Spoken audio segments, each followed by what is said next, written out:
Show de bola. É, entendi, Vitor, mas pode ser 4 de 6. 4 de 6 está ótimo. Porque a pessoa também, o mundo hoje em dia, ele é muito imprevisível. É difícil. É difícil você estar sempre no mesmo lugar na mesma hora. Enfim, eu vou começar então a aula, por assim dizer mesmo.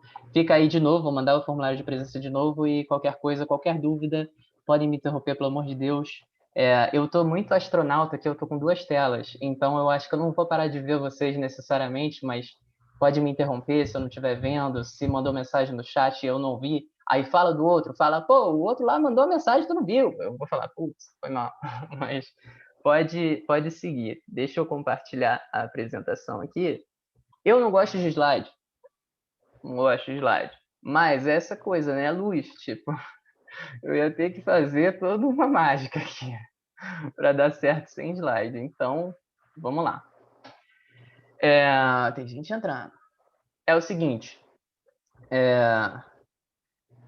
Vamos lá. A gente vai ter vão ser 6 aulas, né? Eu vou só dar um resuminho assim de o que é cada aula e tal. Hoje a gente vai falar de como, quem e por que iluminar. E basicamente, enfim, o curso inteiro vai ser sobre isso, né? Mas hoje a gente vai dar uma entrada, uma introdução, né, nessa questão. Depois a gente vai falar sobre a história e o presente da iluminação cênica. Depois de um tempo eu percebi que eu devia ter botado o passado e o presente, né?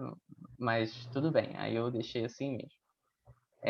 Depois a gente vai realmente entrar na parte mais prática da coisa e entender quais são os tipos de refletores que a gente usa, como é que a gente usa eles, por que que usa, em qual situação usa, e essa vai ser a nossa terceira aula. Ok. Opa. Um momento. Foi. E aí, na nossa quarta aula, a gente vai passar por todo o processo da criação da luz, que é projetar, montar, afinar, gravar e operar. E a gente vai entender todas essas partes, cada uma de uma maneira. A quinta aula, eu estou um pouco em aberto ainda. Eu pensei da gente olhar alguns projetos, olhar alguns vídeos, olhar algumas fotos e interpretar e analisar os projetos. Mas tem algum lugar também que eu acho que esse projeto final é muito importante para a gente, porque é essa coisa, né? Um curso de luz online. E aí? O que a gente vai fazer então, sabe? Não tem refletor, não tem lâmpada, não tem nada. E a gente vai tratar muito da teoria da coisa. E eu acho que é muito importante mesmo assim a gente se esforçar para exercitar de alguma forma. Então talvez eu junte essas 2 últimas aulas em uma só, mas enfim, a gente vai ver e a gente vai criando junto. Estamos aqui todos juntos. E esse projeto final é um nome meio tenebroso, né? Mas é esse exercício, né? Eu pretendo passar um vídeo de uma cena curta para vocês, algo realmente não muito longo, e aí vocês vão fazer, baseado em tudo que a gente aprendeu, um projeto de luz para aquela cena. É meio difícil de entender agora, mas a gente vai entender com o tempo, que aí vocês vão criar esse projetinho. E eu vou, assim espero, dependendo de condições pandêmicas da vida, dar um jeito de mostrar para vocês o projeto que vocês mesmos fizeram.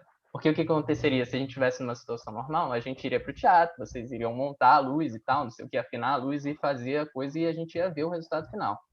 Eu gostaria muito de mostrar o resultado final para vocês de alguma forma. Então, eu vou ver como é que a gente vai fazer isso, mas eu creio que vai dar certo.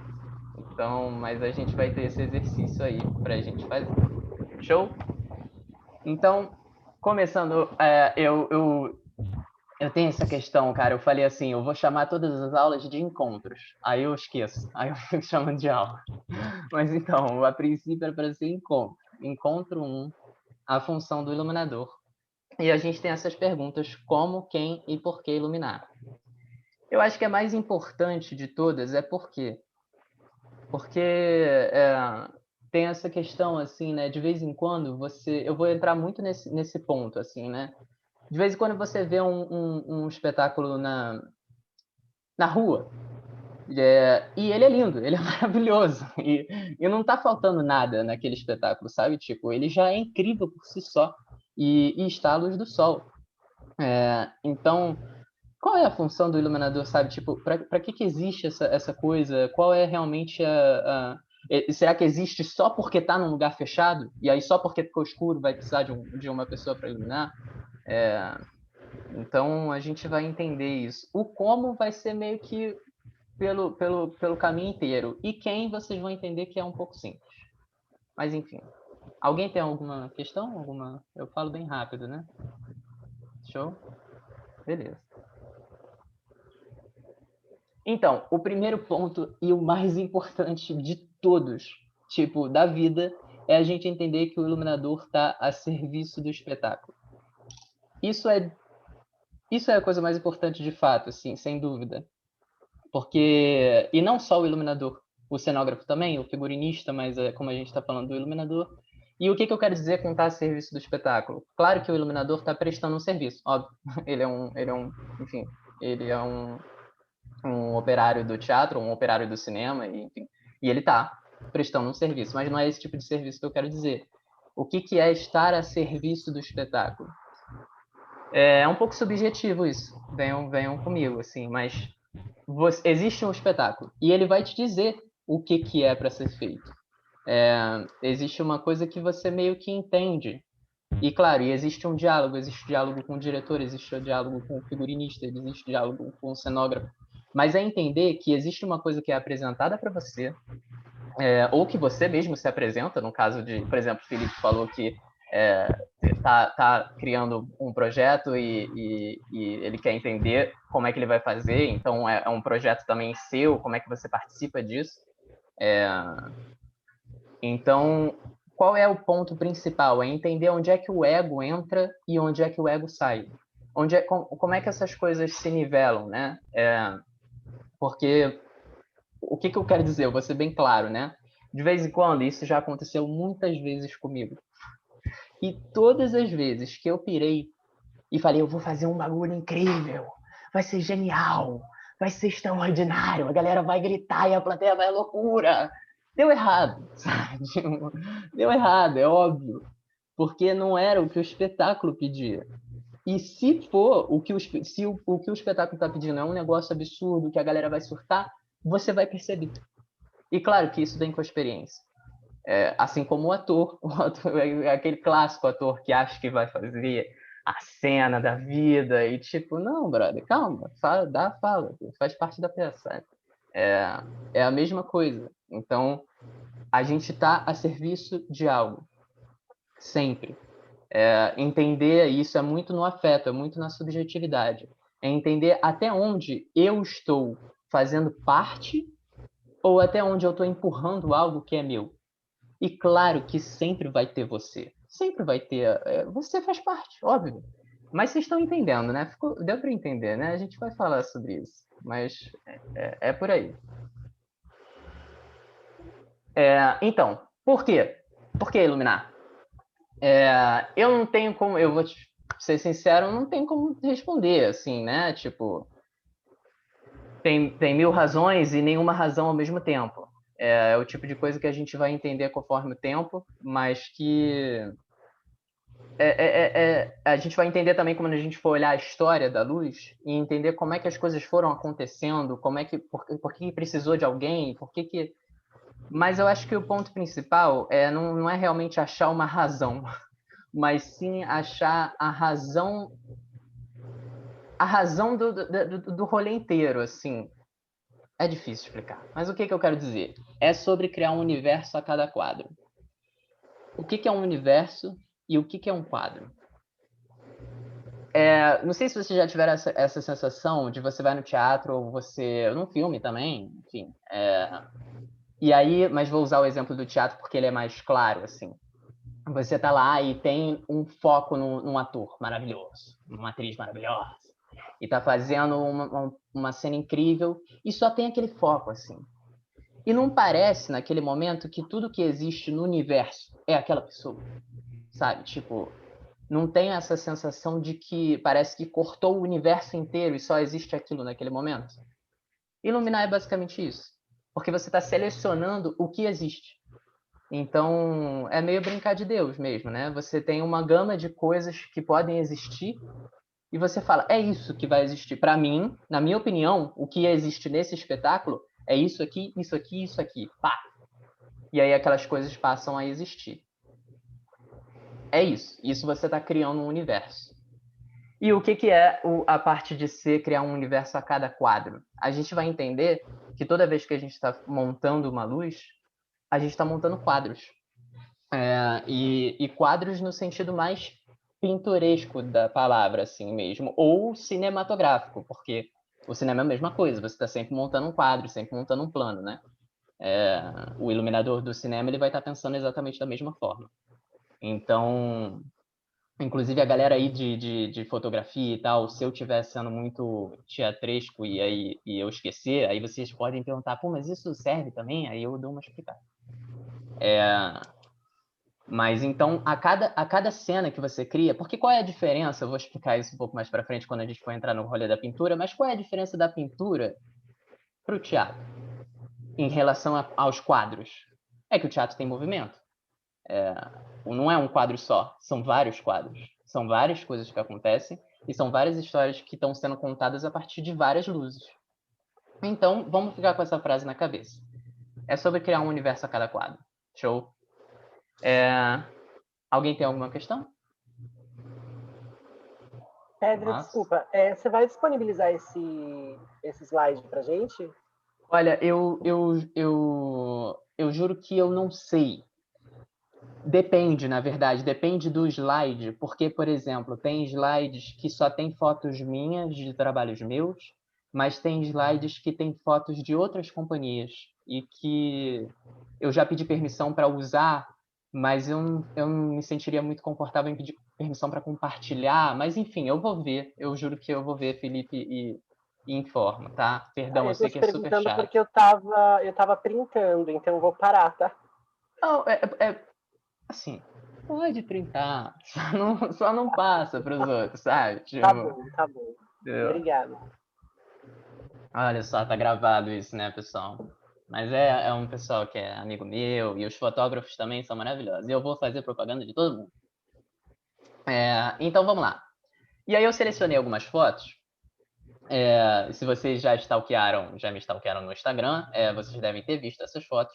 E eu selecionei essas fotos justamente para explicar essa questão, assim, o que é o perceber que é sempre sobre o quadro, né? Então, claro que aqui a gente tem a visão do fotógrafo, que ele já fez um close do quadro em si, e aí, enfim, tem várias questões em cima disso, mas entender que, por exemplo, essa foto da esquerda é um quadro, é uma coisa das ninfas e a rainha ali no meio, enfim, essa imagem que é um pouco mágica, né, do Olá, Jatobá, tudo bem? Boa tarde. Boa noite, inclusive. E do lado direito também, a mesma coisa. Inclusive, esses são Titânia e Oberon, do Sonho de uma Noite de Verão. Ou esses também. Eu acho que esse da direita é bem forte, assim, né? Tipo, a característica de quadro, de pintura. Você tem essa impressão de que poderia facilmente ser um desenho, ou poderia ser uma pintura, mas é uma foto de uma cena que foi tirada de uma peça. E do outro lado também, inclusive essa característica de simetria, assim, né? A gente vai falar muito de simetria, como a luz usa simetria para criar coisas estéticas, assim, agradavelmente estéticas. Mas tudo tem essa característica de quadro. Alguém está dando retorno. Parou. Obrigado. Esses também, enfim, são coisas bem mais fechadas, né? Mas entender como quando a gente fecha numa pessoa ou num grupo, a gente cria essa impressão. Eu acho que essa foto aqui parece muito um quadro, né? A maneira como é colorida e tal, enfim. E esse é maravilhoso, porque por que eu escolhi essa? Eu acho que essa é muito importante para a gente entender sobre o que eu estou falando. Porque aqui a gente vê exatamente a boca de cena. Vocês veem? Ah, não, merda. O meu ponteiro está aqui. Calma aí, deixa eu passar. São muitas telas, pessoal. Um momentinho. Que aí eu vou poder. Cheio de telas aí. Pô, cheio de telas. O cara tá como? Tecnologia demais. 2021. Olha só que beleza. Então, aqui é a boca de cena, né? caso alguém não esteja ligado nisso, isso chama Boca de Cena. E ela define esse formato de quadro que a coisa tem. Tudo bem que nesse teatro, especificamente, que é o Teatro Tablado no Rio de Janeiro, ele tem esses dentes aqui, né? Que enfim, quebram um pouco, mas continua tendo essa característica clara de sendo um quadro. Inclusive, essa galera tá meio que como se fosse fora do quadro, né? No proscênio, e tem essa sensação de explosão, assim, tudo brilhando, enfim. E é justamente era o momento final da peça, então era justamente o momento de foto, sabe? Então é o auge do quadro, assim. Como é que você cria essa ideia de quadro, de enquadramento? Show? Então eu acho que a gente via... Alguém quer falar alguma coisa? Ok. Então eu acho que a gente devia realmente aprender com os pintores um pouco. Dar uma ida na galera. E só, enfim, eu acho que não tem muita teoria na coisa, eu acho que é só realmente olhar e achar... Porque, por exemplo, se a gente está fazendo essas coisas agora, em 2018, 2019, 2020, essa galera estava fazendo em 1600, e muito bem. Então, olha isso, né? Esses quadros desse cara, Gerard van Honthorst. É lindo, né? Olha só, calma aí, é muito difícil usar duas telas, gente. Olha só isso, né? Ele tinha essa percepção de pintar uma coisa que eu não consigo. Enfim, eu não tenho palavras. Eu acho que a gente só precisa olhar mesmo e ver de onde é que vem, para onde é que a gente está indo, sabe? Esse é lindo também, né? A maneira como ele ainda cria o contraluz. A gente vai, enfim, falar sobre contraluz e tal, mas ele cria essa percepção de contraluz tão clara e uma silhueta perfeita e a maneira como a moça está numa tridimensionalidade e ao mesmo tempo em tanto destaque. Então ele tem uma profundidade no quadro já nessa época, com um destaque absurdo para essa moça, de uma maneira que a gente faz teoricamente facilmente hoje em dia, mas enfim, é realmente muito bonito.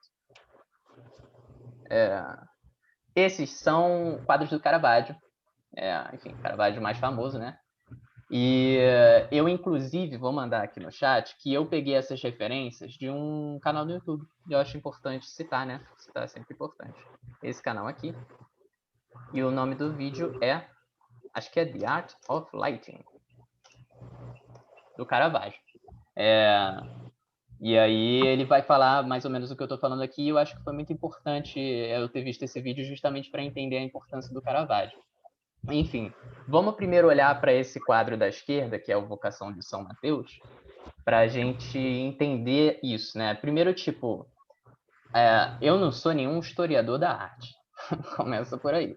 Mas uma coisa que eu sei é que na Idade Média as pinturas eram muito bidimensionais, muito planas, era tudo muito igualmente iluminado. Tinha essa coisa de algo que deveria ser sagrado e por isso não deveria existir sombras. Então era uma coisa realmente chapada e era lindo, inclusive, continua sendo lindo. Mas a partir do Renascimento, enfim, de uma galera que veio inclusive antes do Renascimento, eles começaram a sacar que também a sombra e a diferença de luz entre as coisas era ao mesmo tempo sagrada e profana. E como é que eles buscavam... Por exemplo, vamos olhar... Eu acho que de vez em quando é mais fácil olhar, né? Olha Jesus ali. Vamos pegar Jesus aqui. Olha Jesus. O quão imponente ele tá, assim, né? Por estar justamente no que eles chamam de chiaroscuro, né? E eu acho legal eu peguei isso lá desse canal, recomendo, a citação desse momento, porque o Caravaggio pintou esse quadro baseado num versículo da Bíblia, e eu vou ler aqui para vocês. Então, Mateus 9, versículo 9. Indo adiante... Boa noite, Marina. Indo adiante, Jesus viu um homem chamado Mateus sentado na coletoria e lhe disse: seja meu seguidor. Então ele se levantou e o seguiu. Por que eu trouxe isso? Porque essa passagem aí não está falando nada sobre estava escuro, estava claro, estava sinistro, estava de tarde, estava de manhã, não tem nada disso.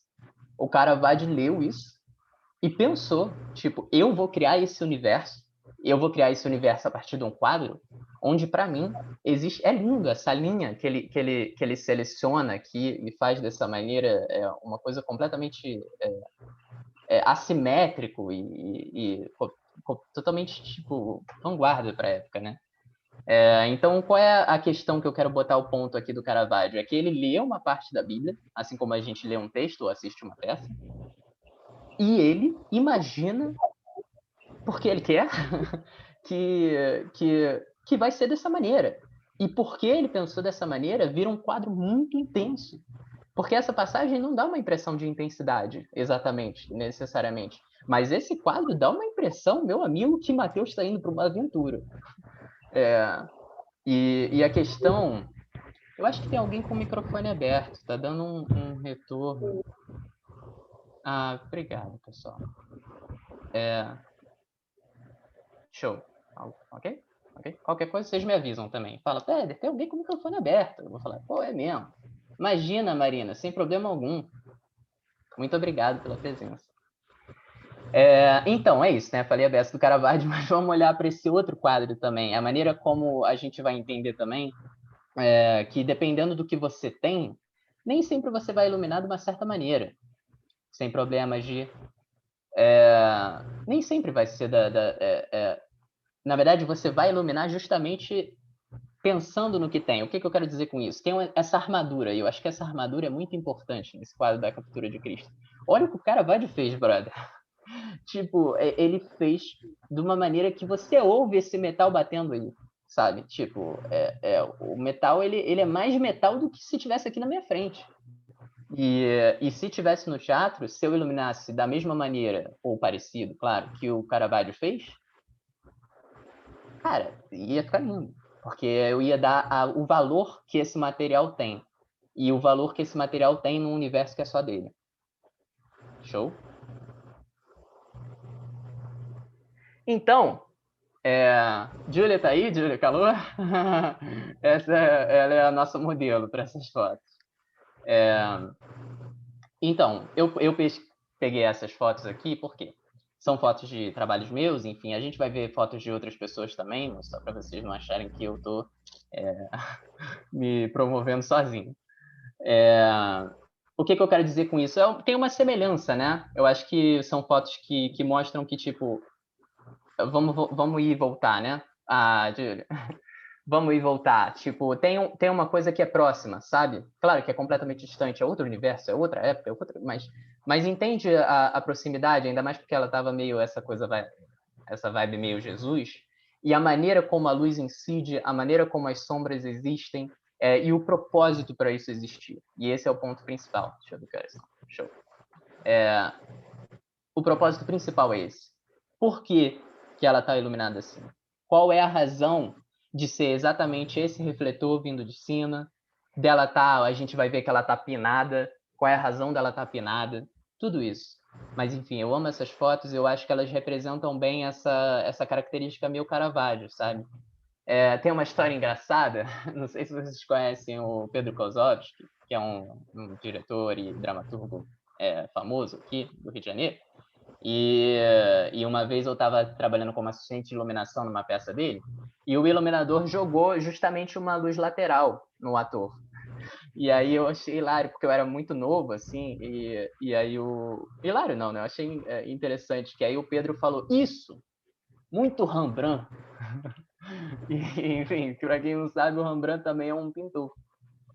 E aí eu fiquei com aquilo na cabeça e falei, caramba, Pedro, meu Deus. Enfim, depois eu entendi o que ele estava dizendo. E aí, enfim, para a gente também não ficar muito longe na questão, eu também trouxe alguns quadros mais próximos da gente, né, temporalmente. O Edward Hopper também é bem famoso, né? Enfim, não tem nada de... Ah, que legal, Gabi. Ele trabalha bem essas coisas, né? Eu não trouxe aquele que tem a galera dentro do café, mas aquele também é muito clássico. Então, por exemplo, esses é entender realmente, não estou falando, isso fique claro isso, não estou falando que a gente precisa ficar olhando os quadros, sabe? Tipo, eu vou imitar esse quadro, não é nada disso. Mas é entender de onde as coisas vieram, por que a gente pensa dessa maneira e qual a funcionalidade mesmo de cada... Porque, por exemplo, vamos analisar esse quadro aqui do Edward Hopper, o da direita. É muito potente ele ter colocado a iluminação só dentro da casa. Se ele tivesse iluminado a parte de fora, a gente ia ganhar uma outra dimensão da imagem, que, ok, ia continuar sendo legal, ia ser uma escolha. A gente vai ver que é importante que, enfim, escolhas são escolhas. Mas é muito interessante ele ter fechado dessa maneira, traz pra gente a noite completamente. E, Sandra, se você puder fechar o seu microfone, por favor. Obrigado. Continuamos com o retorno, tudo bem? Pronto. Muito obrigado. Perdão a interrupção, galera. Desculpa se eu, de vez em quando, eu posso soar grosso, não sei.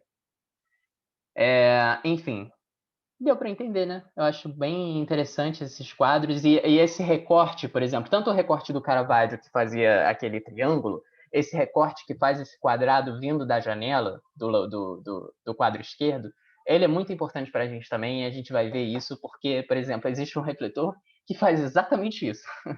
Então, é ver como é que a gente foi, inclusive, desenvolvendo as tecnologias de luz para criar esses efeitos, sabe? Tanto os efeitos que a gente via na vida, quanto os efeitos que a gente via nos sonhos, quanto os efeitos que a gente via nos quadros. Show? Aqui eu gosto muito do Fausto. Se alguém não sabe do Fausto, Fausto é a história do cara que faz um contrato com o demônio. Não é do Faustão. Nossa, não. Ai, meu Deus.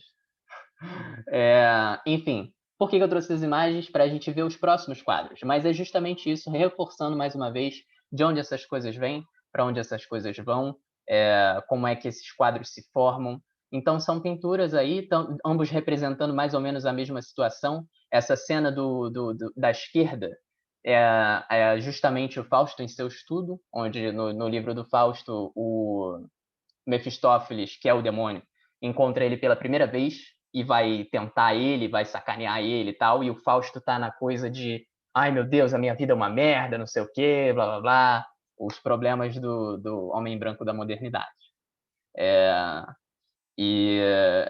Enfim, e o outro também é muito parecido, ele também tem o mesmo efeito mais ou menos do Edward Hopper. Show? E por que eu trouxe elas? Para a gente ver como as coisas são parecidas, olha só. Isso é um trabalho meu também, de uma peça que era sobre um escritor. Enfim, não é sobre um cientista, o Fausto, enfim, mas era sobre esse cara que também ficava no rolê de ai meu Deus, a minha vida, não sei o quê. E essa menina que está atrás dele, de mim em vermelho, eu trouxe ela justamente porque o Mephistófeles também estava em vermelho, eu achei engraçado. Ela não é nenhum demônio, enfim, ela era outra coisa completamente diferente, mas eu achei interessante, que é tipo, você cria uma camada, cria o cenário, porque, olha só, vamos olhar, meu Deus, são tantas telas. Aqui, né, a gente tem o cenário iluminado, a gente tem a janela, a gente tem toda a profundidade da coisa, e aqui, pelo contrário, a gente não tem. A gente só tem o Mephistófeles. Então, essa foi uma escolha desse pintor Winterberg, e essa foi uma escolha desse pintor Casting. E se eu passo para a escolha do eu pintor? Ih, caramba, alguém desenhou na minha tela. Meu Deus, eu não sei como tirar isso. Meu Deus, Pedro, tem uma opção lá em cima se você quiser configurar. Como é que é? Ali nos 3 pontinhos que você pode habilitar as anotações de outros. Ah, você é demais, Vitinho. Não dá para eu apagar, tentei apagar, mas não consegui. Será que você se eu consegue faço... apagar o dela também? Eu acho que é só a pessoa pode apagar, o próprio rabisco ou o administrador da sala. Ah, consegui. Show. Galera, perdão minha incapacidade no Zoom. Por favor, pessoal, se vocês forem rabiscar, avisa. Olha, eu vou rabiscar aqui. Eu vou falar, tá bom. Imagina, pessoal, quem rabiscou não tem problema algum. Então, onde é que eu tava? É isso, né? Por exemplo, a minha escolha aqui, qual foi a minha escolha como iluminador desse espetáculo? Eu quis iluminar a parede. Eu quis desenhar a parede. Aqui é difícil de perceber nessa foto, mas essas duas linhas de luz são lavanda, e essa linha de luz é uma cor quente normal, ou que a gente vai se aproximar de uma cor quente de teatro. Então, eu criei diversas profundidades, diversas camadas, além de profundidade desse personagem em relação a esse. e assim como esse outro quadro, onde ele estava completamente sozinho, que era basicamente a história do Fausto em seu estudo, e só tem uma lampadinha nele e tinha um refletor fechado exatamente na mesa. Enfim, trouxe essas coisas para a gente entender. Falamos bastante de porquê. Eu imagino que ninguém saiba porquê ainda, porquê iluminar, né? Óbvio. Mas eu acho que deu para entender, assim, pelo menos o rolê, né? Tipo, alguém tem algum comentário? Acho que também adiciona para a questão, para eu saber se eu não estou me perdendo. Se não quiser falar também, tudo bem. Mas é isso, né? Eu não vou dar a resposta do porquê para vocês, porque o porquê. Porque é o tipo de coisa que a gente acha na hora, né? A gente vê a peça e fala, é isso, é muito assim. Mas se você está indo por essas ideias de entender que existe um universo que você vai criar, que esse universo é feito de quadros, e a gente vai ver também depois que, principalmente, esses quadros vão constituir movimento, porque a gente vai passar de um quadro para outro. Ele não é um quadro estático das pinturas que a gente viu, nem das fotos que eu mostrei. Ele é do movimento, o teatro é movimento, tanto material quanto energético e tudo. Então, a luz também deve representar, mesmo que o movimento seja o não movimento. Assim como tudo que eu estou falando aqui sempre cabe para todos os lados, e também vamos parar de binarismos e sim ou não. Mas entender realmente que você vai passar de um quadro para outro, vai existir uma movimentação dessa luz em relação à próxima que vem, para onde você quer ir, para onde você quer deixar, o que você quer provocar no espectador. Show? Tô sendo muito subjetivo? Um pouco, Não, né? o que eu ia falar, cara, que é incrível isso de ter os artistas, os pintores como referência. Eu não podia nem imaginar que as referências, que iluminadores usavam pintores como referências. E uma coisa já que eu aprendi nessa aula aí com você. Que bom, Vitinho. Obrigado. E eu acho que também eu poderia ter trazido exemplos de cinema também. Eu poderia ter trazido exemplos de fotografia. Poderia ter trazido exemplos de todos os lugares em que você forma um quadro. Se você está formando um quadro, é a mesma lógica, ou próxima, de estar fazendo luz no teatro, ou luz no cinema, ou luz no chão. Que bom, Elisandra. Fico feliz. Então, a gente vai entender quem. Quem é que a gente vai iluminar, então? Se a gente tem essas razões... e deixa eu só falar um pouco sobre conceito, né? Porque tem muito essa coisa do teatro que a gente fica falando sobre conceito. E aí, porque o conceito do não sei o que é isso, porque... E é um pouco complicada essa ideia do conceito, porque ele acaba se perdendo um pouco, e aí, de vez em quando, tá todo mundo falando conceito e ninguém sabe mais sobre o que é. E eu acho que a gente precisa simplificar só numa questão de tipo, qual é o conceito? É a razão. A razão, na verdade, é uma palavra ruim porque remete à racionalidade.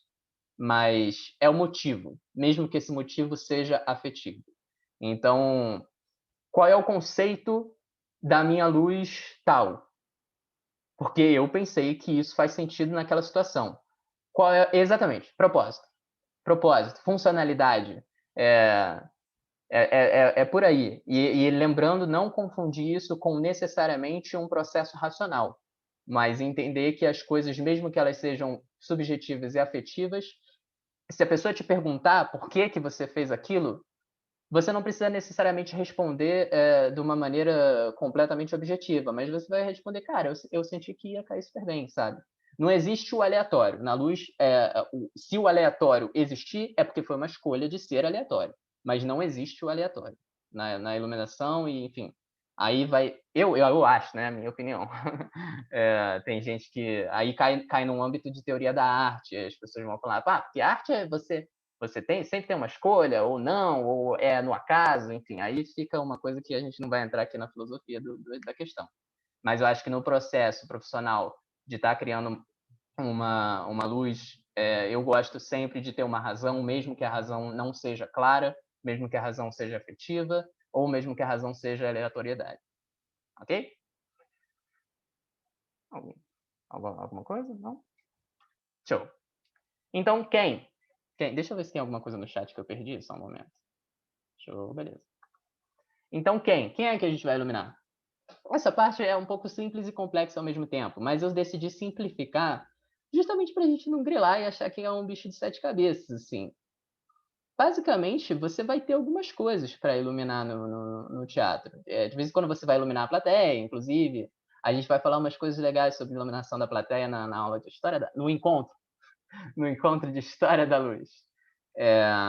Mas, basicamente, a gente tem o ator, você vai iluminar o ator. Se tiver o ator, você vai iluminar o ator. Se não tiver o ator, você não vai iluminar o ator. Mas se tiver o ator, provavelmente ele vai estar iluminado. Se não tiver iluminado, vai ter uma razão.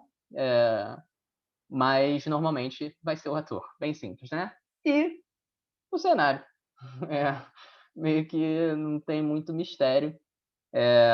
Aí, claro, a gente está jogando bem amplo aqui a ideia de cenário, né? Tipo, eu estou falando de objetos cênicos, parede, qualquer coisa, sabe? Eu estou tratando como cenário tudo que não seja necessariamente ator. Inclusive, cara, eu fiquei matutando isso, porque eu quis colocar de uma maneira... Vou abrir aqui o processo. Porque eu quis colocar de uma maneira didática. E eu nunca pensei nisso, né? Assim, tipo, eu tava lá fazendo, eu nunca pensei, quem é que eu tô iluminando? E para colocar de uma maneira didática, eu pensei realmente, e foi bom esse processo, pensei, cara, mas o que a gente ilumina, sabe? E basicamente é isso mesmo. O ator e o cenário. E tem variações de cenário, né? E variações de ator, inclusive. O boneco é o ator no teatro de bonecos. E assim como o ator que controla o boneco já é outro ator, aí a coisa vai além. Mas o cenário, né? Por exemplo, se você está usando fumaça, porque aí parece que eu estou realmente estendendo, eu estou estendendo, né, o conceito de cenário, mas se você está usando fumaça, por exemplo, aqui no nosso exemplo aqui do slide mesmo, né? Você está criando um desenho, você está criando uma linha. Tipo, isso é uma coisa realmente que a gente devia ficar, eu ficava super impressionado, mas porque você está criando uma coisa que é uma linha, e aí você está criando uma coisa geométrica, um padrão geométrico num espaço que antes era inexistente. Enfim, isso é uma característica da fumaça em específico, e claro que vários espetáculos não vão usar fumaça e outros vão, enfim, é uma escolha também. Mas é interessante essa característica da fumaça, porque você cria um desenho que não existe previamente, né? E você desenha o ar, então você cria o seu cenário no ar também. Eu estou estendendo o conceito de cenário, eu aviso mais uma vez. Mas é basicamente você ter uma entrevista. Que horas são? Eu me perco. Tá bom. Tem uma entrevista do Jorginho de Carvalho. Jorginho de Carvalho é um iluminador muito famoso, brasileiro. Ele foi um dos pioneiros assim da iluminação que a gente chama de, sei lá, iluminação moderna ou iluminação contemporânea. O Jorginho realmente foi uma mudança no cenário da luz, e ele foi Jorginho de Carvalho. Vou escrever aqui, né? Bom, ele está vivo, tá? Eu tento, ele não atende meu telefonema, mas ele está vivo. Mas o Jorginho, o que acontece? Eu não vou falar muito da história do Jorginho, mas ele basicamente mudou o jogo, assim, porque a galera meio que fazia umas luzes para iluminar, umas luzes meio caretas, e ele entrou muito... Estou falando aqui no Brasil, tá? Outras pessoas fizeram isso antes dele em outros lugares. E também junto dele, né? Mas ele teve um destaque. E o Jorginho fala pra galera: você tá perdendo tempo, brother. Olha só quanta coisa dá para você fazer. Eu tô contando história aqui. Então tem uma entrevista do Jorginho que é interessante, que acho que se você jogar Jorginho Carvalho no YouTube, vai aparecer. Que ele conta a história, ele conta muita história. Ele conta a história de como é que ele começou, não sei o quê. E ele fala isso, ele fala, o pintor... Eu não vou imitar o Jorginho, mas ele tem uma voz interessante. Ele fala, o pintor, ele pinta num Canva branco, né? E quando o pessoal me dá um espetáculo para eu iluminar, eu sinto que eu estou fazendo a mesma coisa, mas eu pinto com luz o espaço preto. Eu acho que ele fala algo do tipo, assim, eu pinto com luz o espaço, eu pinto com luz o que não tem. Dá uma olhada lá na entrevista, eu esqueci exatamente, mas é basicamente isso que ele fala. E assistir essa entrevista me mudou bastante, porque é realmente sobre isso, assim. Você tem esse espaço que não é a princípio nada, e você está pintando ele com enfim, várias coisas aí, né? Show! Então temos o nosso ator, o nosso cenário, lembrando que o nosso cenário é bem diverso, e lembrando que é muito importante essa questão de, tipo, o cenário é muito importante, cara. Mesmo que, por exemplo, de vez em quando você acha que ele não existe, mas você pode criar ele, sabe? Você fala, você vê que não tem nada, assim, mas se você jogar uma parada no chão, um negócio na parede, uma parada assim, você fala, nossa! E aí cria um cenário. Enfim, eu vou dar exemplos disso depois. Como? Como eu não tenho, todos eles eu falo, eu não tenho como responder. Mas eu não tenho como responder por completo, né? Eu acho que, enfim, a gente tem. Beijão, Nabuco. Nabuco tá me dizendo aqui que vai sair. Também te amo. Perdão, galera, eu me desconcentre. Aproveitando a pausa aí, uma coisa que eu queria falar, Pedro. Fala, Vitinho. Como você falou, que eu ia falar assim, do cenário ser bem subjetivo, até mesmo a plateia, né? Quando você ilumina a plateia, ela vira cenário, quem sabe até atores, né? Então, bem interessante essa divisão de cenário e atores, gostei. E quando você falou assim desse negócio de pintar, o pintor ele pinta em 2D, né? Você pinta em 3D. É uma tarefa realmente muito louca, assim. É interessante. Obrigado, Vitinho. Desculpa te cortar, inclusive. Mas é essa coisa, assim, e também, ao mesmo tempo, é muito... principalmente quando você está começando, é uma coisa, assim, muito louca, né? Você fala, meu Deus, você tem um espaço enorme. Fala, meu Deus, como é que eu vou fazer isso? Tipo, e quando você entende o sistema da coisa, você percebe que as variações são muito menores, assim. A gente vai entender conforme o tempo. Que bom, porque eu tô com medo já. Não, imagina. Mas então, como? A gente vai falar muito bastante do como, muito bastante, na terceira aula, onde a gente vai falar mais dos tipos de luz, de como é que a gente faz, e, enfim, para que serve exatamente cada coisa. Mas eu trouxe aqui algo que pode parecer banal ou óbvio, se a gente olhar por um certo lado, mas que é muito importante a gente também se atentar a isso, que são os ângulos em que pode vir a luz. É uma coisa bem simples, mas que o cara Caravaggio já ensinou bastante pra gente. Então, vamos lá, passo por passo. Pode vir de frente. Galera, fique comigo. Parece muito óbvio, mas não é. Por quê? Porque eu vou te falar, quando você tá com um espetáculo na sua mão, a galera contando com você, você tá ali naquele processo de criação, de vez em quando você se cega e você esquece que tem 1000 maneiras de iluminar a mesma cena. Vamos lá. Existem 1 milhão de maneiras de iluminar a mesma cena. Tipo, tem 1000 possibilidades. E claro que umas vão ser ridículas, umas vão ser esdrúxulas. Mas também vão existir várias que são maravilhosas ao mesmo tempo. Várias que são úteis ao mesmo tempo. De vez em quando é para ser simples e pode ser simples de várias maneiras. De vez em quando, isso é muito importante, você vai estar num teatro que não tem os recursos que você gostaria. Você vai estar num lugar ou que tem recurso demais, e você fala, meu Deus, eu não sei o que fazer.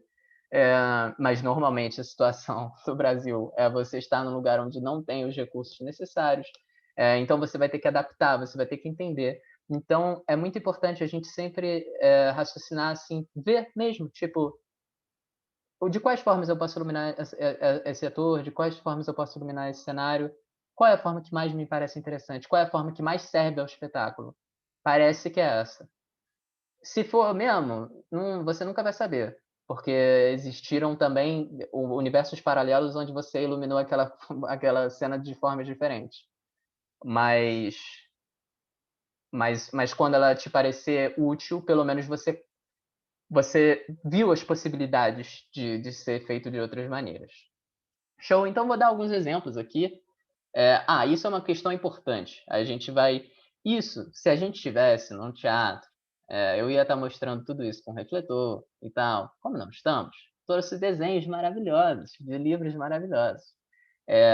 Então, por exemplo, aqui, na primeira imagem, a gente tem um refletor que está bem próximo da pessoa. A luz ainda está vindo de frente. Mas ela está bem próxima da pessoa. Então, por exemplo, tá vendo o chapéu lá dela? O chapéu dela está fazendo uma sombra nela. E tudo bem. Se essa é a intenção, show de bola, ótimo. Mas se essa não for a intenção, por exemplo, se essa moça tá usando esse chapéu e você fala, caramba, cara, eu tô perdendo o rosto dela na cena. Isso é importante, enfim, um conceito básico, assim, né? De vez em quando, você não quer necessariamente iluminar o rosto do ator na cena. Mas, na maioria das vezes, você quer. Atente-se a isso, assim, né? Depende completamente da cena, depende da vibe da peça. Se existe essa regra, né? Nada existe regra, realmente, mas essa coisa de comédias normalmente vão ser muito mais iluminadas do que tragédias, do que dramas, tragicomédias, enfim, todos os gêneros aí. Ou você vai ter uma cena que pede muita luz por causa do conceito daquela cena. Eu espero que eu consiga mostrar aqui para vocês. Mas, por exemplo, se eu estou falando se eu estou numa peça muito dark, tá super dark, tá uma vibe esquisita, não sei o quê, e tem uma hora que passa para um rolê metalinguístico. Sei lá, começa a falar do teatro sobre o teatro. Eu talvez vá iluminar mais, porque eu quero mostrar que eles estão no teatro, sabe? Então, não é, óbvio, você nunca vai se limitar de tipo, porque é uma comédia, eu vou iluminar bem. Sim, mas não também. Tudo vai muito mais de acordo com a cena do que com a peça inteira. Enfim, acho que o Stanislavski está bem datado já, né? A galera já contesta muita coisa, mas eu acho que aqueles conceitos dele se eu estiver sendo muito conceitual, vocês me perdoam, galera. Mas aqueles conceitos dele de super objetivo, de objetivo da cena, isso também cabe muito aqui, né? É como se a gente tivesse um grande conceito da peça e conceitos separados de cada cena, universos separados de cada cena, que vão sendo passados justamente com o movimento da peça. Então, a peça nunca vai se limitar a um quadro só. De vez em quando você vai ter uma coisa completamente diferente da outra, e se aquilo tem um conceito e está fazendo sentido e está servindo ao espetáculo, show de bola. Então vamos lá. E por que tem esse refletor mais distanciado? Porque aí, enfim, o cara, por exemplo, esse senhor aí, esse monsieur, ele tá com um chapéu também. Então, provavelmente o cara falou, cara, eu quero iluminar esse cara. Por exemplo, se fosse uma peça do Molière e fosse aí um personagem do Molière, ele talvez quisesse iluminar bem esse cara porque ele tá fazendo uma piadoca aí para gerar o rio, sabe? Enfim, e ele distanciou melhor esse refletor. Isso se vocês tiverem a maravilhosa oportunidade de montar uma luz com um tempo razoável e experimentando dentro de um teatro, vocês vão se deparar com isso com certeza. Você vai montar um refletor e você vai ver que a pessoa ficou meio sombreada, ou que o refletor está indo lá atrás, tipo, e tu fala, meu Deus, está tudo errado, e aí você vai ajustar conforme a distância. Isso é importante a gente entender aqui que, por exemplo, esse cara, enfim, tipo, eu não vou entrar na matemática da coisa aqui, pelo amor de Deus, mas é aquela coisa meio hipotenusa, que, sabe, tipo, fez o triangulinho aqui, e aqui ele tem uma distância maior, e aí o ângulo de abertura da luz é maior. Dá para calcular tudo isso no papel e no computador também, mas a gente não vai entrar muito nisso, não. Ok? Alguma questão?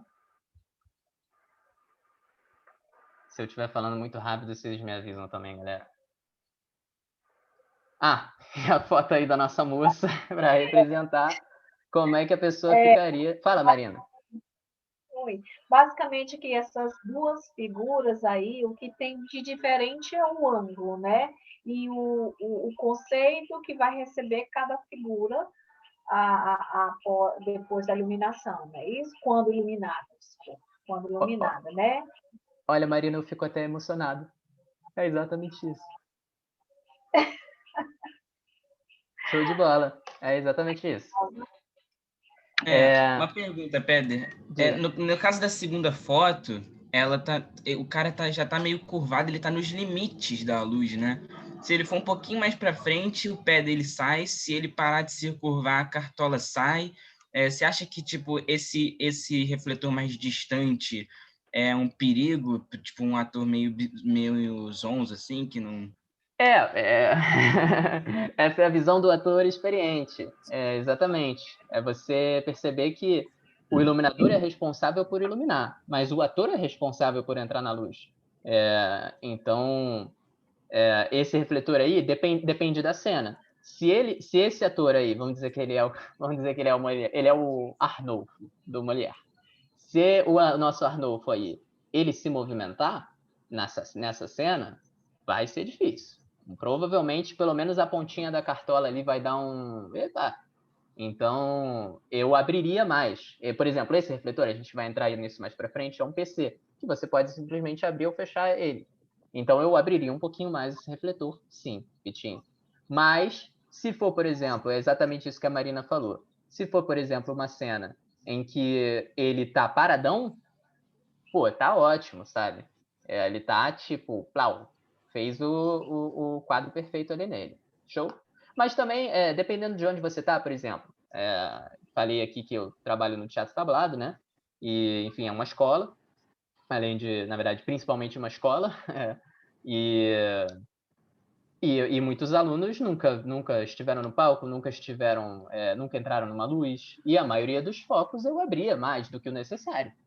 Então, até, por exemplo, se você tem uma companhia, esse é o clássico, se você tem uma companhia, você sabe que tem o fulano que, e não é culpa dele, galera, é uma coisa acontece mesmo. Se você sabe que tem um fulano que costuma errar a luz, abre um pouquinho mais para ele. Show, não vai doer. Show? Eu vejo também que essa luz, ela pode ser uma proposta, pode ser tomada como proposta, porque em cena, se for proposta da direção, você já pode fazer um jogo com a própria sombra projetada, né, do ator. Né? Exatamente. Eu acho que tudo vai depender também da proposta de construção dessa cena. Aí você pode estar utilizando a luz para te auxiliar na mensagem que a gente quer passar, né? Super. Tudo é a partir da cena. Eu vou... o Amir Haddad, quem não conhece o Amir Haddad aí, é bom sempre pesquisar, um dos grandes mestres aí do teatro brasileiro.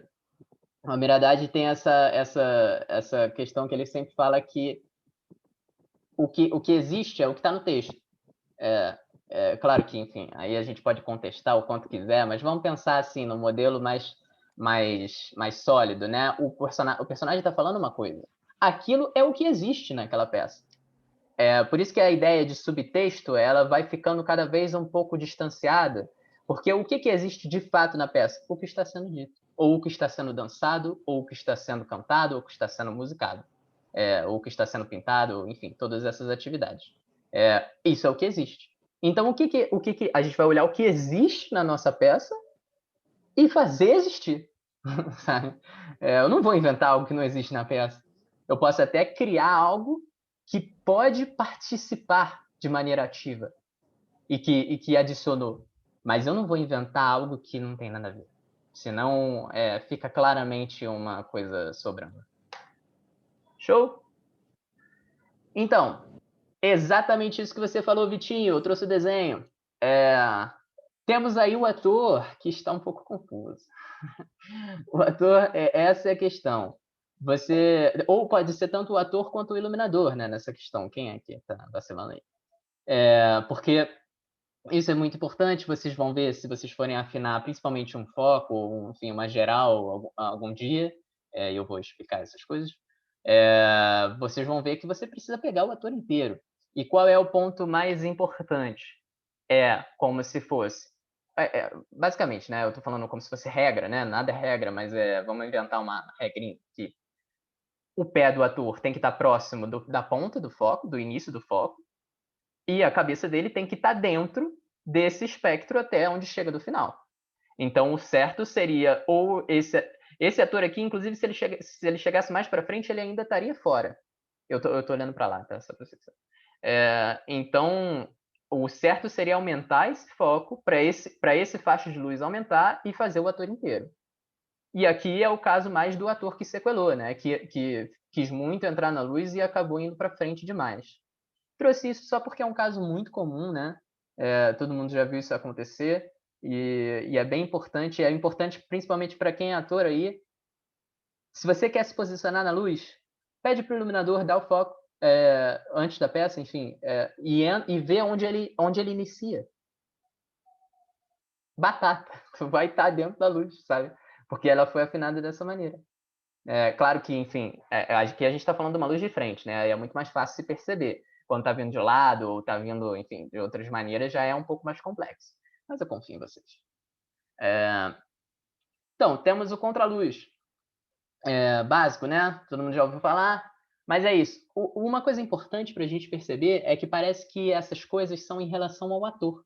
Porque eu estou trazendo aqui a foto do ator iluminado e parece que esses conceitos são em relação ao ator. Mas, por exemplo, luz de frente, contraluz, lateral, não é em relação ao ator. É também, mas na verdade o nome se dá em relação ao espectador, em relação a quem está assistindo. Porque, por exemplo, se tivesse um fulano aqui, uma plateia, né? Aqui, atrás desse cara, a luz estaria de frente para a plateia. Mas normalmente, enfim, arena é outra história e tal, mas vamos pensar no palco italiano, a pessoa estaria nesse ponto aqui e ela estaria vendo a luz vindo de contra. Por isso que essa luz é um contraluz para a plateia do palco italiano. Mas se a pessoa estivesse numa arena, essa luz estaria de frente em relação à plateia. Não precisa decorar isso, pelo amor de Deus, mas também é um pouco simples. Então, tipo, essas nomenclaturas, elas são em relação à posição da plateia, à posição do espectador, não necessariamente à posição do ator. Normalmente, elas vão coincidir, mas nem sempre. Show? Trouxe aí um exemplo de contraluz. Meu amigo dançarino maravilhoso, Rafael Balisté, não está aqui, mas, enfim, vocês veem que é exatamente igual ao desenho, né? Claro que, enfim, aqui a gente está com o que a gente chama de raiado, que é esse efeito onde a luz vai se dividindo e faz esses fachos bonitos. Mas ele está de contra. Você não vê o rosto dele, você não vê nada, e ele, em relação à plateia que nós somos nós agora, a luz está vindo atrás dele. Show? E de cima. Simples, né? Suave. E só um detalhe, para a gente sempre ficar ligado, quando eu mostrar essas fotos para vocês, eu sei que eu falo bastante, mas também preste atenção além do que eu estou falando. Porque, por exemplo, olha aqui, o que muda tudo nessa imagem é esse suavíssimo aqui, roxinho atrás, sabe? O que é isso? Eu fiz a parede estar ali e criei uma profundidade em relação ao meu dançarino e a minha parede. E eu criei um fundo para ele. Eu criei uma cor, uma vibe, uma emoção, enfim, era uma dança super contemporânea e tal, super linda. E só esse roxo, assim, muito suave, muito de leve, deu outra cara para a parada. Claro que não quer dizer que isso é melhor ou pior. Não existe melhor ou pior aqui, galera. Mas é interessante e foi a minha escolha. Então, eu poderia muito bem ter feito sem, ia ficar lindo também. Mas eu achei que dando essa profundidade, dando esse contraste, ia ficar bem legal. Show? Temos o pino, né? Então vamos só recapitular. Tivemos a frente, tivemos o contraluz, tivemos o pino agora. O pino é isso. A luz está exatamente em cima do ator. O pino é perigosíssimo para o iluminador. Ai, meu Deus, não devia ter falado essa palavra. Mas o pino é um pouco... o iluminador amador, o iluminador iniciante, ele tem que tomar um pouco de cuidado, porque a galera acha que o pino é lindo, né? E aí, enfim, você coloca o ator no pino, aí só tem aquele negócio, o ator tá presente. Mas, de vez em quando, não é a melhor opção. Mas, ao mesmo tempo, também é maravilhoso. Então, vamos entender, porque, por exemplo, o pino serve muito para iluminar cenário, muito. Você tem, por exemplo, você tem um telefone em cena. Você joga o pinão assim, fechado no telefone. Aquele telefone pau. Existiu, sabe? Ele tá ali. Claro, mas a questão é que o pino ele serve muito para momentos, enfim, dramáticos, performáticos e conceituais de qualquer forma. Claro que se você está numa situação em que você acha que o pino vai servir para iluminar aquele ator, mesmo ele estando dando um texto, não sei o quê, blá blá, e você está... O que acontece? Calma aí, vou explicar. É isso que acontece, entendeu? O pino vai fazer esse tipo de sombra. E é o tipo de sombra que faz essa dimensão no rosto do ator. Então é completamente diferente de iluminar ele de frente. Vocês viram a foto da moça aqui do nosso exemplo? Vamos chamar ela de quê? Qual é o nome dela? Dá o nome dela aí, alguém. Josefina. Josefina, show de bola. Então, a Josefina aí, que é o nosso exemplo, ela tá bem diferente daquela foto que a gente viu quando ela estava iluminada de frente. Agora ela tem várias sombras. E isso é muito interessante. Mas, como sempre, servindo... Desculpa se eu estiver sendo chato, mas isso é importante, repetir sempre. Servindo para um propósito. Então, por exemplo, essa situação, vou explicar aqui, contar a história. Essa situação que nossa amiga Júlia estava aí na peça, ela estava contando, estava meio que fala, eu nem lembro como é que era, perdão, Júlia. Ela estava falando uma história, né, contando uma parada meio religiosa, ou chamando as pessoas para seguir a religião, uma coisa assim. Mas o que estava sendo importante mesmo... Jesus. Ah, fala, Júlia. Eu era Jesus. Perfeito, era Jesus. Então, eu sabia que era. Exato, Elisandra. Olha como o cabelo dela fica lindo. E, na verdade, naquela foto vindo de trás, também era maravilhoso, né? Não sei se vocês lembram, tinha todo um poder. E, na verdade, aí você vê a coloração também. Por exemplo, o cabelo da nossa querida modelo Júlia aqui. Desculpa estar te expondo dessa maneira, amiga. Depois você me cobra. Mas está linda nas fotos. Então, o cabelo dela é castanho. Tem essa coloração que quando a gente coloca a luz amarela, né, amarelada, que é do teatro, gente, é uma temperatura quente. Ela não é uma luz amarela, é uma luz branca com temperatura quente. Show? Aí fica um pouco científico da coisa, tem a temperatura 300 nos 3.000 e tantos kelvins e tal, não vou entrar muito nisso. Mas então a gente colore ela de uma forma que o cabelo dela ganha muita potência. E, ao mesmo tempo, qual é o resto da história? Ela estava falando essas coisas como Jesus... Ah, lembrei a piada, Júlia. Era isso. Ah, cara, esse exemplo é muito bom. Galera. Essa peça era uma comédia. Era a Vida de Brian, do Monty Python. E qual era a piada da coisa? É que, eu não sei se vocês já viram esse filme, mas existe o Brian e todo mundo cria essa coisa meio que acha que o Brian é o Messias da história. E aí todo mundo começa a seguir o Brian e o Brian fica, cara, eu não sou ninguém e tal. E quando vê, o Brian é até crucificado como Jesus. Então o Brian segue toda a história de Jesus sem ser Jesus. E aí, qual era a piada desse momento? Era que a Júlia, que estava realmente fazendo Jesus, ela estava lá dando o sermão dela e ninguém estava ouvindo. E, na verdade, estava todo mundo prestando atenção no Brian, que estava no palco. Então, por que eu escolhi pinar ela nesse momento? Porque ela estava falando baixinho, ela estava falando, tipo, não sei o que, do Jesus, blá, blá, blá, blá, blá, enquanto tinha uma galera surtando porque o Brian era Jesus, vendo que Jesus estava lá, sabe? Então, aí é um exemplo ótimo para a gente perceber as diversas variedades, assim, né? Tipo, como é que eu compus a piada? Compus a piada justamente apagando o rosto dela, justamente tratando como se ela fosse menos importante do que o Brian que está no palco. Justamente fazendo o Brian estar bem iluminado, ela estar pouco iluminada, mas iluminada de uma maneira bonita, marcando a coroa, significando que ela é Jesus. Pô, que bom que eu botei essa foto sem lembrar de nada disso. Significando, colocando ela completamente presente no meio da plateia e, ao mesmo tempo, fazendo a piada porque ainda era comédia. Então, enfim, você vê como um refletor pode significar 30 coisas numa peça. Show? Falei a beça. Obrigado mais uma vez, galera. E agradeço a Júlia pela ótima cena. Enfim, pela exposição também. Então, temos a lateral. Lateral é nada mais óbvio. A lateral está vindo de lado. Enfim, alguns exemplos. Eu trouxe esse bonequinho. A gente perdeu a Josefina. No livro que eu tinha, não tinha a Josefina desse modelo de lateral. Aí eu tive que usar esse cara feio aí. Mas esse, basicamente, é o formato que daria se esse cara tivesse de frente para mim e o refletor vindo daqui. Sabe? É exatamente isso. E aí eu trouxe um exemplo para a gente entender que... obrigado, Júlia. Você vai aparecer bastante ainda, tá? Para a gente entender que, beleza, eu posso iluminar de um lado só. Posso. E, por exemplo, o Caravaggio estava fazendo isso. E deve ter algumas fotos aqui, eu não lembro, mas que eu vou mostrar também que vão ter momentos em que a gente vai ver que a galera fez isso.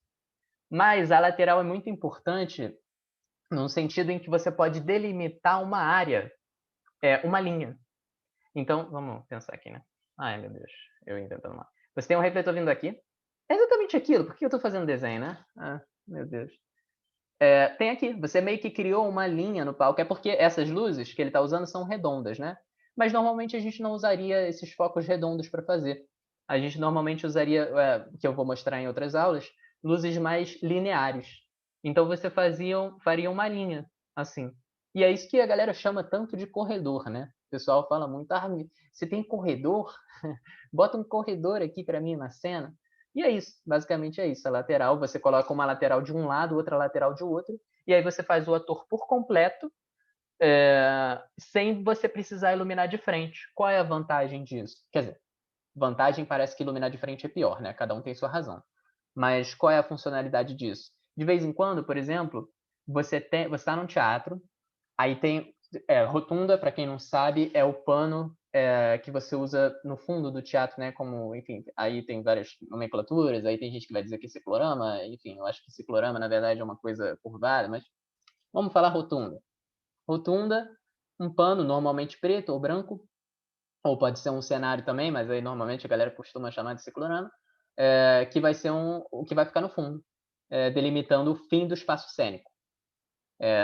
Então, por exemplo, se você está no teatro, isso acontece muito, que tem uma rotunda horrível, terrível, e aí quando você ilumina aquela rotunda, acaba toda a magia da tua peça. Aí tu fala, meu Deus. E aí, por exemplo, se o ator está no fundo, você não vai querer iluminar ele de frente, porque você vai marcar a rotunda toda, vai ficar horrível. Isso é só um exemplo, né? Isso não é só um exemplo. E aí, por exemplo, eu posso iluminar ele de lateral. Vindo dos dois lados, eu faço ele inteiro. E aí a gente tem, quando a luz vem da coxia, seria lateral sim, Arthur. Seria lateral. Se ela está vindo de lado, seria lateral. Ela também teria como vir assim, né? Tipo, não sei se estão vendo bem. Tanto de lado como de contra, né? E aí ela seria meio diagonal em mim. Eu até mostrei uma foto que eu posso, quando ela aparecer de novo, eu posso retornar para esse conceito. Eu acho que o Arthur quis dizer aquelas que estão no chão, aquelas luzes que estão encostadas no chão, saindo da coxinha indo para o palco, retão. É também. Lateral também. Tudo que está vindo... Claro que se ela estiver no chão, ela vai ser uma lateral de chão. Uma coisa que a gente vê muito, tanto em filme quanto na vida, enfim, naquela apresentação de balé da sua prima, é aquelas luzes de dança, né? As pessoas colocam vários refletores em cada coxia e aí fazem o chão inteiro do teatro. Isso é clássico de dança. Inclusive, uma história interessante, já que estamos na lateral. Conta a história. Existe uma iluminadora, isso é muito interessante, porque a iluminação é um meio muito masculino e machista, inclusive. Mas existe uma iluminadora muito incrível, enfim, existem várias incríveis aqui, eu conto para vocês depois, mas existe uma iluminadora incrível dos Estados Unidos, que se chama Jean Rosenthal. Vou mandar aqui o nome dela. Jean Rosenthal. E ela, além de iluminadora e maravilhosa, e se vocês procurarem os trabalhos dela, ela só fez, tipo, as peças que todos nós já assistimos.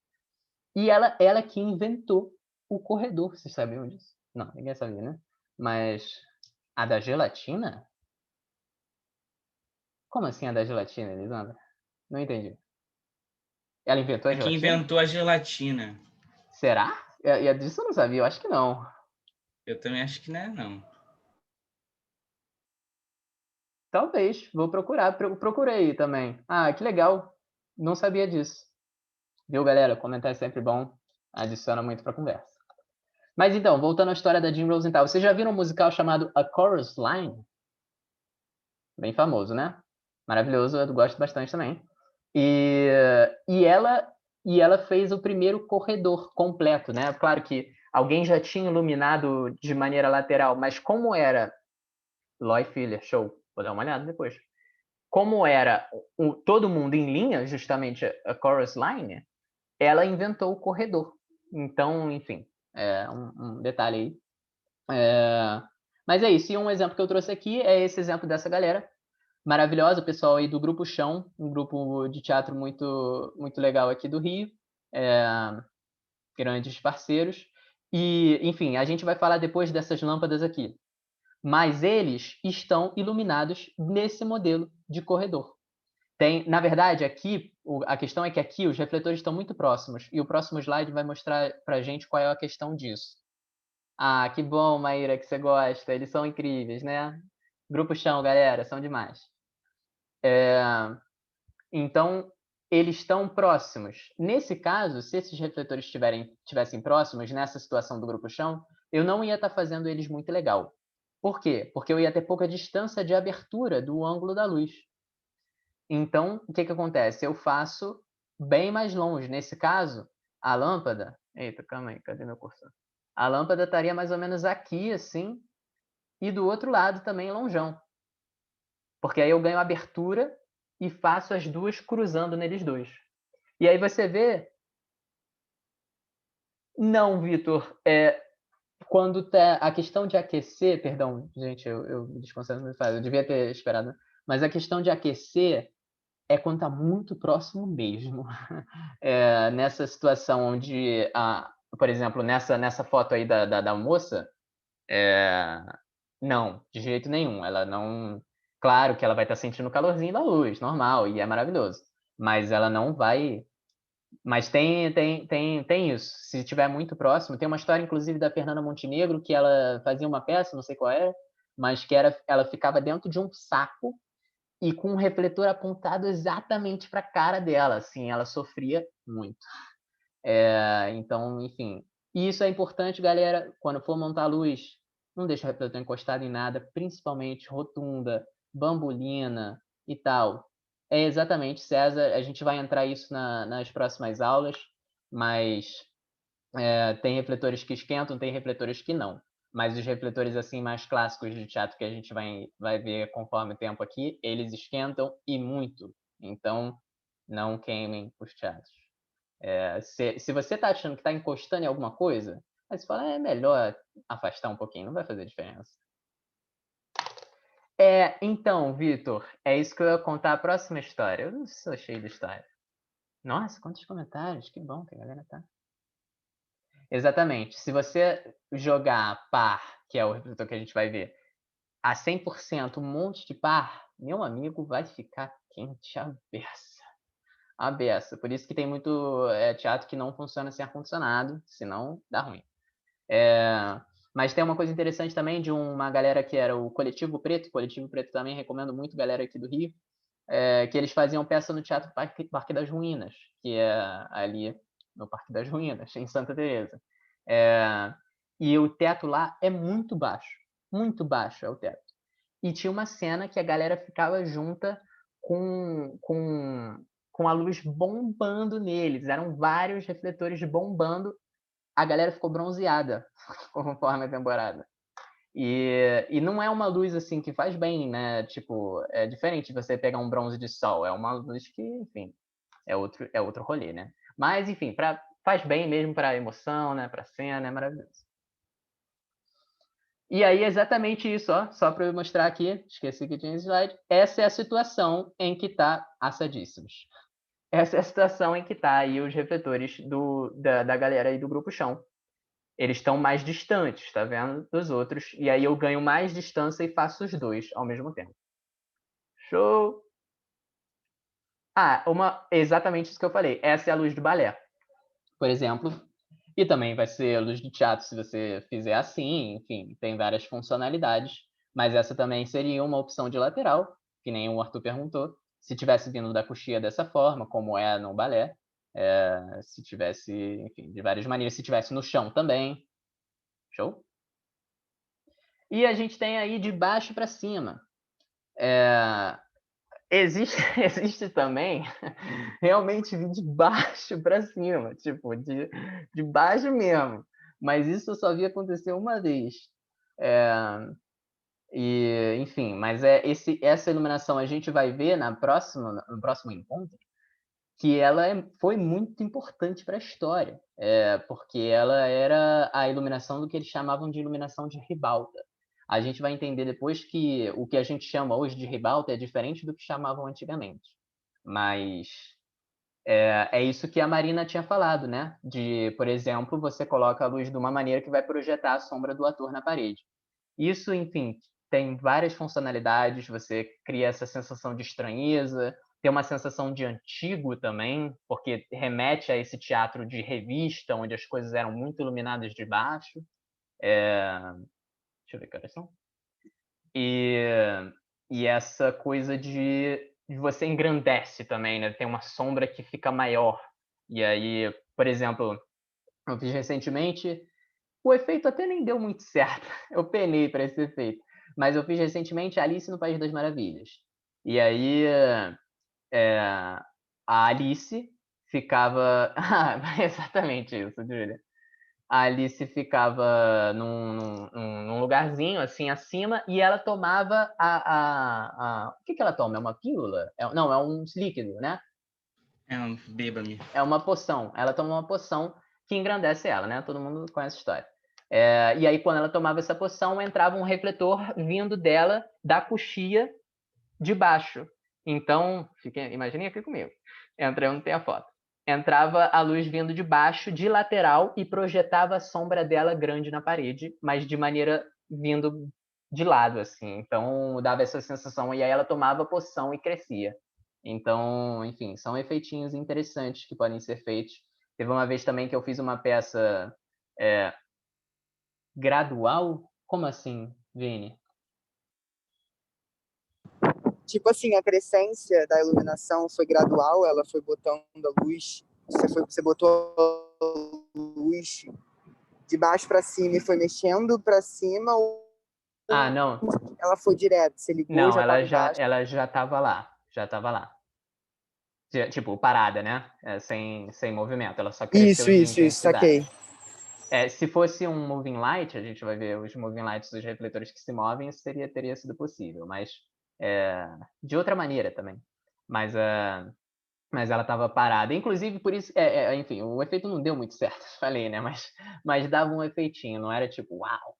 Mas eu vi também uma vez um iluminador, recomendo também, vou falar muito dele, Renato Machado, grande iluminador aqui do Rio de Janeiro. Renato Machado também fez esse efeito muito melhor. Uma vez quando eu vi uma montagem de Into the Woods no Teatro da UERJ.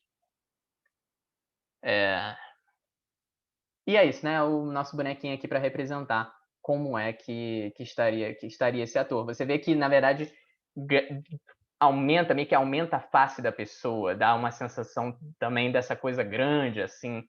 E a gente vai ver como essa luz foi importante e, ao mesmo tempo, complicada para a história da iluminação.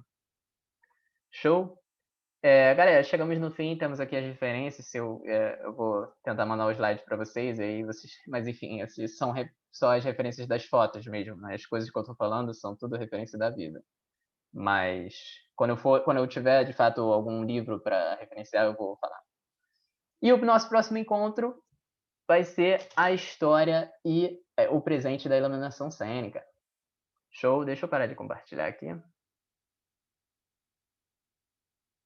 Tá difícil de parar. Opa! Show, galera! E aí? Foi muita coisa? Como é que tá? Qualquer coisa aí serve. Que bom que vocês gostaram, pessoal. Show. Tá estranha? Tá estranha a minha tela? Tá estranha a minha tela, galera? Tem alguma questão aí, Marina? É porque eu não estou conseguindo ver bem nítido, assim, tá meio preto e branco, esfumaçado, tá bem só até os traços. Caramba, que estranho. Tenta entrar e sair, talvez. Mas enfim, a gente está terminando também, né? Madu, pode falar. Foi sem querer, gente. Eu sou uma senhora, eu apertei. Tá bom. Gente, qualquer dúvida, vocês podem me perguntar. Que eu tô amando o retorno, gente. A coisa da presença, né? Quem não assinou a presença, preenche aí o formulário para eu ter certeza de que vocês estiveram aqui. É isso. Muito obrigado. Qualquer dúvida, vocês podem me mandar e-mail, podem me mandar mensagem. Eu vou disponibilizar esse slide, tá bom? E Eu vou ver se eu coloco no Drive e mando para vocês o link do Drive. Eu acho que fica mais fácil, né? E é isso, galera. Mais alguma coisa?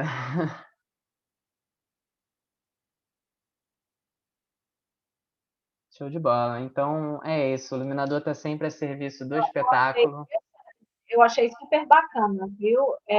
Eu já tinha lido alguma coisa sobre a composição da luz, então eu vi um pouquinho sobre luz lateral, a direita e esquerda, luz contra luz, né? A luz de pino também, a gente viu a questão da função, então eu recordei muito.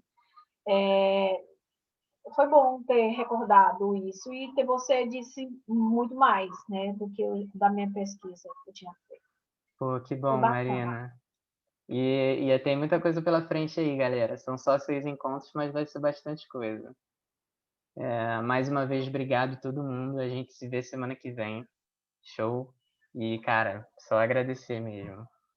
Boa noite, bom descanso. E se cuidem, galera. Tamo junto. Beijão.